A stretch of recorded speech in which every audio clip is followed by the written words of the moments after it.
बिस्मिल्लाहिर्रहमानिर्रहीम। हमारे पास पानी की बहुत किल्लत थी। हम दूर दराज से पानी भर के आते थे। अब्दुल सलाम, शाइस्ता सलाम और अज़ीम ख़ान की मेहरबानी, जिन्होंने हमें यह पानी जैसी नेमत अता की, और इनका हम शुक्रिया अदा करते हैं। हमारे पास पानी की बहुत किल्लत थी और हमारा जब मोहल्ले के आस-पास तकरीबन 40 के करीब मकानात हैं, इनके लिए पानी के बहुत दूर दराज से ले आना था, और इन्हों की ये मेहरबानी है जिन्होंने हमें पानी जैसी नेमत दी, और इनका शुक्रिया अदा करते हैं। अल्लाह ताला इनको इसका सवाब अता फरमाए।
था सर।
बिस्मिल्लाहिर्रहमानिर्रहीम।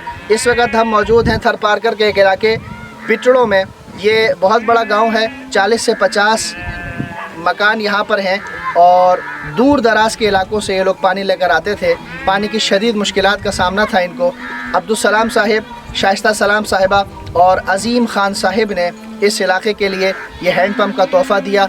हम दुआ करते हैं कि अल्लाह तबारक व तआला जिन अहबाब ने भी इस खार खैर में हिस्सा लिया, उनको दीन और दुनिया की भलाइयाँ अता फ़रमाए, उनके ईमान में, रिस्क में, आबरू में, जान में, माल में अल्लाह करीम बरकतें अता फ़रमाए, और उनको दोनों जहानों की कामयाबियाँ अता फ़रमाए।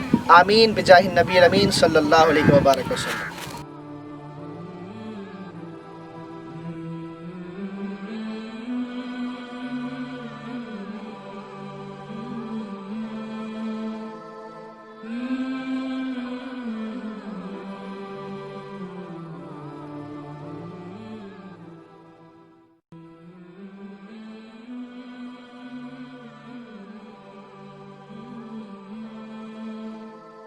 है।